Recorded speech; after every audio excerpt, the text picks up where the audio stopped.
tu betul ke bekam ni boleh betulkan orang yang ada masalah buah pinggang kronik? Masalahnya berbekam aja kan. Kita cucuk, keluar darah keluar. So what? Okay, so what? Jadi Dr. Ju pun sangat skeptikal pasal bekam ni. Sampai Dr. Ju belajar di Persatuan Doktor Islam Malaysia, maknanya Persatuan Perubatan Doktor Islam Malaysia, di mana di sana seorang doktor, iaitu seorang profesor, dia telah buat kajian pasal bekam di HUSM selama 4 tahun. Selama 4 tahun. Jadi daripada dia tahu bekam itu adalah, maknanya bekam tu adalah sunnah. Bekam tu sunnah Nabi. Ada hadis-hadis sahih yang menyatakan Nabi berbekam. Tapi Dr. Ju kan, imagine lah doktor nak buat bekam. Macam something yang odd. Kita tak pernah pun diajar pasal bekam kan. Jadi Dr. Ju pun belajarlah bekam dengan Profesor Aziz. Masa tu belajar satu kelas beratus orang. Kita tengok sebenarnya apa sebenarnya yang berlaku. Jadi dengan berbekam kita buat bekam secara klinikal, secara klinikal. Maknanya cupnya tu kita, kalau Dr. Ju punya company, kita orang pakai cup, pakai buang. Jadi daripada kajian yang Dr. Profesor Aziz buat selama 4 tahun, didapati darah tinggi menurun. Darah tinggi menurun menurun daripada naik macam tu menurun. Kemudian dia buat lagi kajian untuk orang yang kencing manis. Gula dia menurun. Jadi macam benda yang baru kan. Mula-mula Dr. Ju try dekat patient Dr. Ju. Waktu tu gula dalam darah dia sangat tinggi, 16 macam tu kan. Jadi bila Dr. Ju buat bekam, before bekam Dr. Ju buat blood test dulu. Blood test Dr. Ju tengok blood pressure dia tinggi, dan gula dalam darah dia ada sebanyak 16.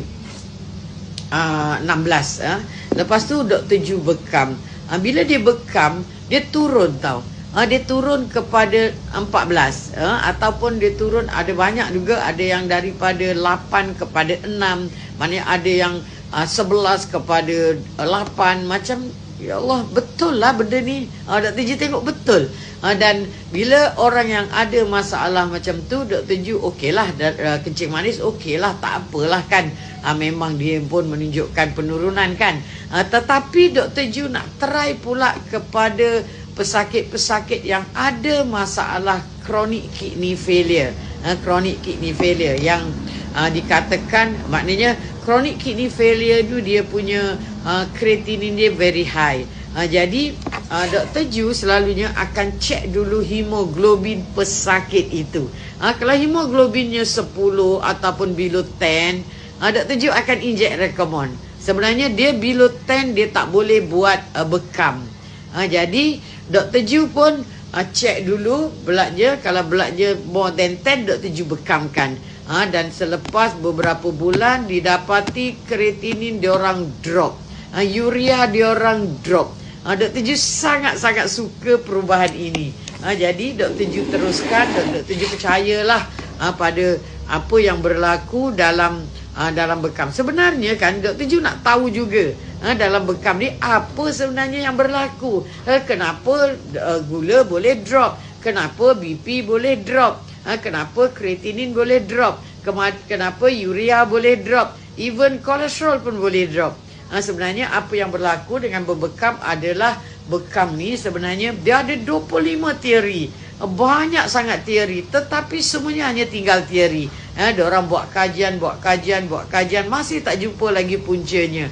25 teori tu salah satunya punca ni adalah nitric oxide teori lah. Bila kita bekam-bekam, sel kita terangsang, maka badan kita mengeluarkan nitric oxide. Nitric oxide akan melonggarkan kita punya salur darah. Dia semuanya ada 25 teori. Jadi daripada teori-teori tu kita tahulah macam mana bekam tu boleh menurunkan semua-semua tu kan. Tetapi teori tu sebenarnya hanya tinggal teori. Dia orang dah buat macam-macam percubaan Maknanya dia orang buat macam-macam percubaan tetapi masih tidak dapat membuktikan bahawa teori mereka benar. Sebenarnya berbekam ini datang daripada Allah Ta'ala kan. Kita percaya saja apa yang Allah Ta'ala bagi itu semuanya adalah betul. Jadi maknanya dia adalah rahsia Allah Ta'ala. Kenapa BP you boleh turun, gula you boleh turun, semuanya adalah rahsia Allah Ta'ala sebenarnya. Betul tau, bila you all buat bekam, memang gula you akan menurun. Memang BP you akan menurun. Ramai orang yang dah buat bekam dekat sini kan. Tapi Dr. Ju buat bekam dan dipanggil bekam klinikal. Bekam klinikal maknanya you cuci seperti yang dalam bilik operation.